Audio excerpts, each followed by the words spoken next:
Well, this customer walks in and goes, "Where can I find some Polish sausage?" And the clerk's like, "Are you Polish?" And the guy, clearly really offended, says, "Well, yes, I am, but let me ask you something. If I asked you for Italian sausage, would you ask me if I was Italian? Or if I asked for German bratwurst, would you ask me if I was German? Or if I asked for a kosher hot dog, would you ask me if I'm Jewish? Or if I asked for a taco, would you ask me if I'm a Mexican? Or if I asked for Irish whiskey, would you ask if I'm Irish?" I goes, "Well, no, I probably wouldn't."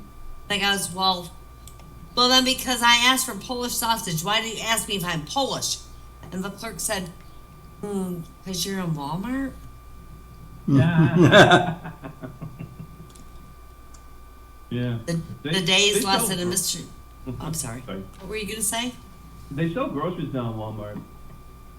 Oh, they've always sold groceries in Walmart. Not here. Anyway, maybe not your place, but here. So Mr. Thomas's kindergarten class was studying numbers, and he wrote 1 on the board. "Who knows what number this is?" And several hands went up. He goes, "Michael?" Michael goes, "1. Very good. Who knows what comes after 1? A few fewer hands went up. "Margaret." Margaret goes, 2. Very good, Margaret. Comes after 2. Only a couple of hands were raised after that. Goes Yvonne. 3, Yvonne says. "Really good," says Mr. Thomas. "Now what comes after 3? Only Pat's hand was raised. "Pat?" 4 comes after 3, she said enthusiastically. "Really good," says Mr. Thomas. Pat goes, "And after that comes 5, 6, and 7. "That's right. Really good, Pat." "Yep. And after that, 8, 9, and 10. "That's impressive," says Mr. Thomas. "Where did you learn your numbers?" "My daddy taught me," Pat said. "Well, you got a really caring, attentive father," Mr. Thomas said. "Yep. My daddy's the best," Pat says. "Did he teach you what comes after 10, Mr. Thomas asked. "Oh, yeah. Jack, Queen, King, and 8.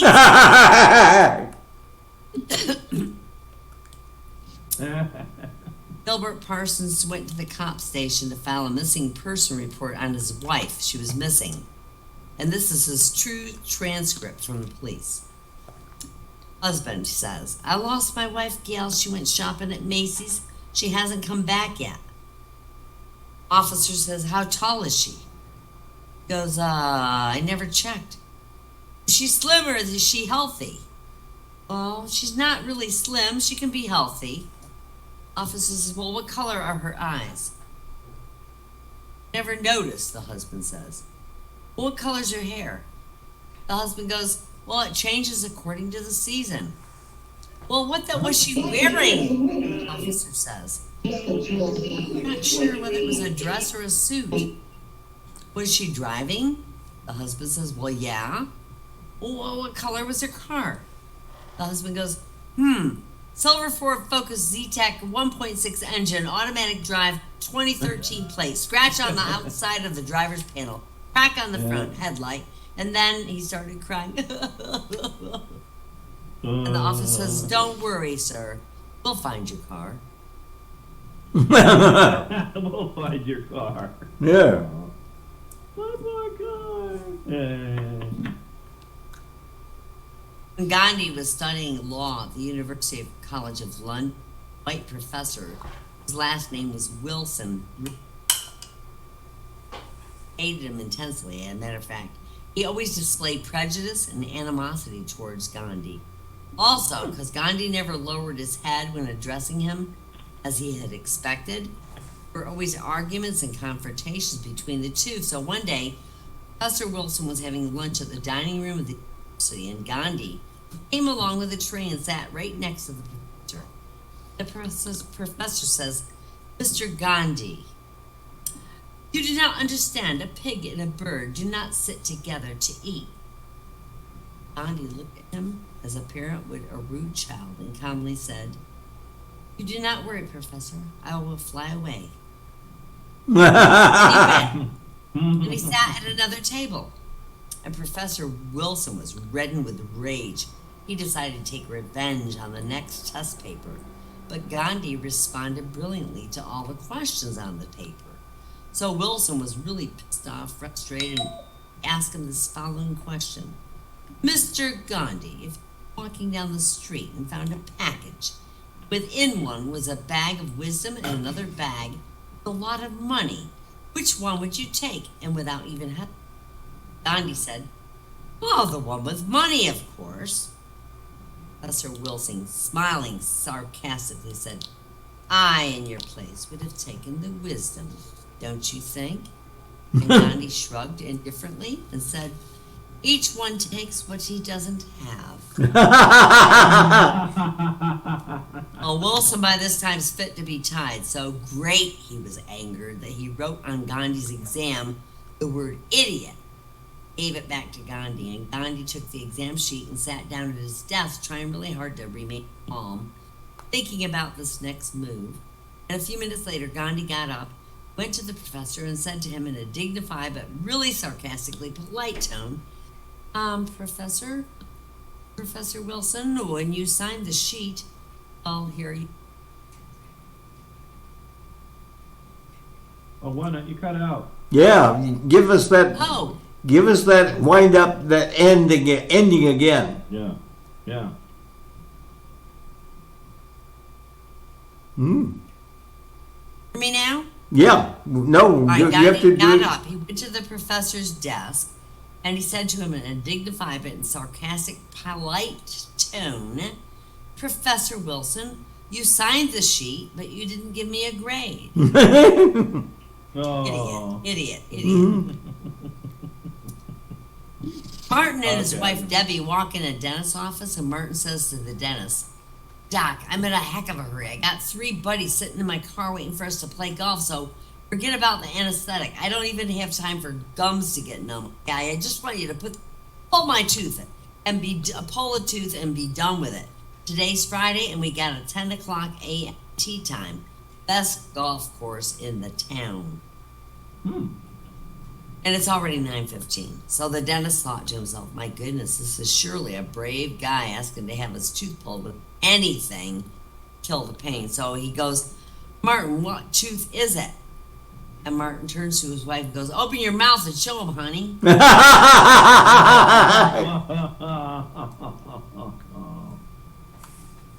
Yeah, I passed the KFC the other day, and they had a Hillary special, 2 fat thighs with a small breast and a left wing.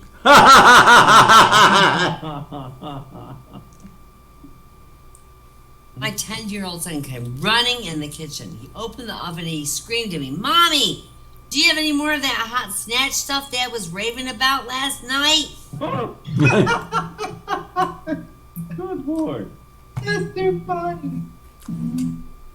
3 spies from England, France, and Italy sent to the USSR, and after a week, they were captured and they were in jail, and the Russians took the English spy, tied it, and tortured him, and after 20 minutes, he gave all the information. Then the Russians took the French spy, they tied and tortured him. After 20 minutes, he, too, gave all the information. Then they took the Italian spy, they did the same to him, but he didn't give anything. They kept torturing him for 3 hours with no luck. Eventually, they gave up and they put him back in the cell. The other 2 spies were like, how the hell did you do that? They tortured us like crazy. And the Italian goes, I wanted to give all my information, but they tied in my hands so I couldn't speak.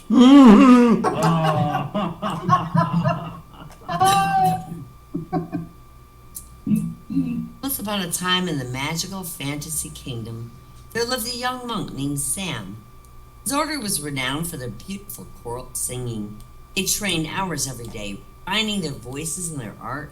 Their song floated down the mountainside, enriching the lives and souls of the townspeople. Oh, Sam was particularly, and on his 19th birthday, in the mid-song, he hit on a beautifully intricate note of pure magic. Everyone with the miles just froze in mid-action, stirred to the core of their souls. But the tone, all the realm realized instantly it was Sam.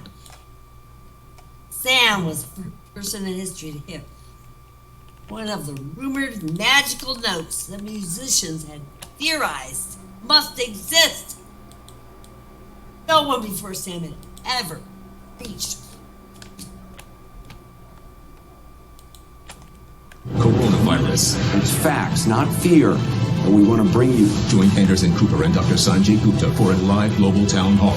What this outbreak won't stop is our continued reporting. Coronavirus, Sorry, can you facts hear me and now? fears, live Thursday at 8. The And then, coronavirus Sam's catapulting 20th the New York City it happened suburb of again. New Rochelle into the national spotlight. The number of cases here continues to spike, with a majority of them tracing back. For several minutes after the golden sound finally tapered off and ceased, he knew Sam had found the second note. On the next year, Sam's birthday, the town realized there was a pattern involved. This time, all the townspeople were present. Monasteries, not nave, watching in awe as Sam the Glorious third note. People cried out in joy. It grew to a crescendo, the sounds. Words can't even do justice to it. The town flourished as Sam's notes made the people pure all the way to the core of their beings. And it went on for the next few years. This magical note was growing and growing, sweeter and sweeter till Sam's 25th birthday. At first, everything seemed normal until Sam hit the magical note. And from the start, Sam seemed really uncomfortable. And this new sound was not beautiful. Jarring, it's discordant. Sam started to get really warm and was visibly sweating on stage. He doubled his resolution, doubled his resolve. He dug deeper to get to the sweet part of this magical note that he knew had to be there.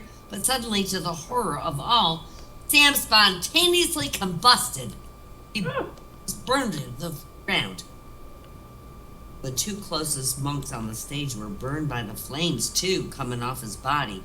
He ignited the stage curtains, even. And soon the entire monastery was aflame. By a miracle, everybody made it out except for poor Sam. Townsfolk were left staring at the burning monastery, sad, stunned disbelief. The mayor approached the lead monk of the order and he said, "What the heck?" The old monk shook his head and said, "Isn't it obvious? Sam song note 7. Sam song note 7. Yeah, song note 7. Oh, okay. Oh yeah, the one that blew up. Okay, the one that burned up. Alright, what gets longer it's pulled, fits snugly between breasts, slides neatly into a hole, chokes people when used incorrectly, and works when well jerked. A bra? A seatbelt! Hey, Hunter. As I suspected, someone has been adding soil to my garden. Thick. This woman was at home when she heard someone knock. She went to the door and sees a man standing there, and the man says, "Do you have a vagina?" She slams the door, disgusted. The next morning, she hears a knock at the door. It's the same freaking man. He asks the same question, "Do you have a vagina?" And she slams the door in his face again. And later that night, when her husband gets home, she tells him what happened the last 2 days. He tells his wife in a loving, concerned voice, "Honey, I'm going to take tomorrow off. I'm going to stay home just in case this guy shows up again." So the next day, in the morning, they hear a knock. And they both run for the door. And the husband says to the wife, whisper, "Honey, hide behind. Listen, if it's the same guy, I want you to answer yes to the question. I want to see where this bastard's going with this question." She nods yes and opens the door. Sure enough, same fellow standing there, same question. "Do you have a vagina?" She goes, "Yes, I actually do have one." So the man goes, "Well, great. Will you mind telling your fucking husband to leave my wife alone and start using yours?"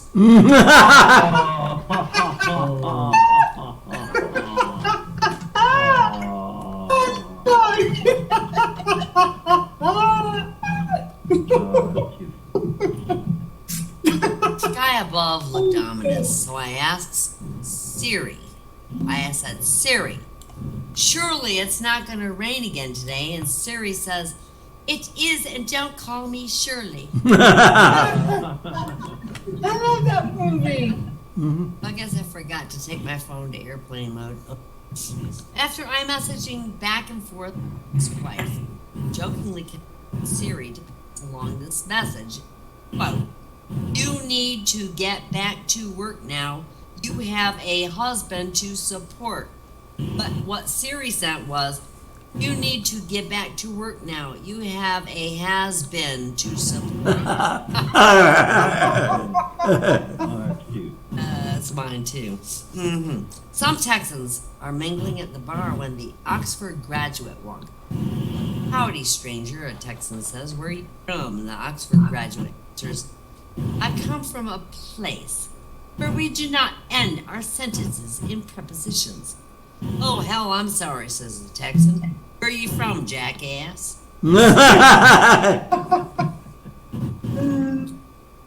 Infinitely many mathematicians walk into a bar. First says, I'll have a beer.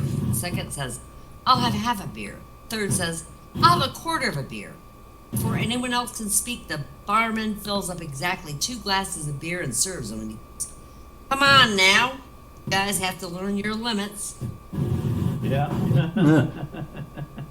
That's a math joke. Yeah, well, if you don't get math, you don't get that. A penguin walks in a bar, goes to the counter, asks the bartender, have you seen my brother? And the bartender says, I don't know, but he's Sorry, missed that one. A penguin walks into a bar Yeah. and asks the bartender, have you seen my brother? And the bartender says, I don't know. What does he look like? Oh, that's good. All right. All right, a horse walks in a bar and the bartender says, hey. And the horse goes, hey, you can read my mind, buddy.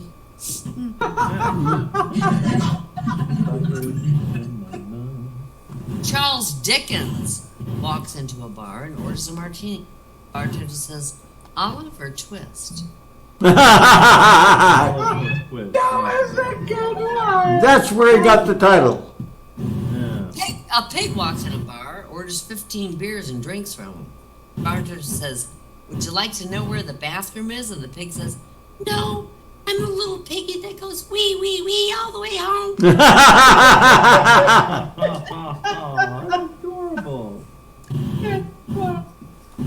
Having grown up in a small Alabama town, my friend James couldn't wait to tell us all about life in California where he was stationed at.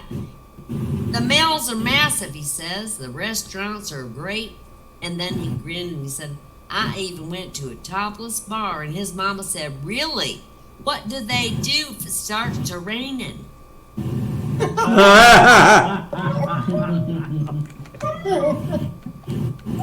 3 vampires walked into a bar. What can I get you? The bartender says. Blood, says the first vampire. I'll make it 2, says the second vampire. And the bartender looks at the third vampire. What about you, buddy? I'd like plasma. Okay, says the barman. Let me make sure I got this straight. 2 bloods and a blood light? Yeah.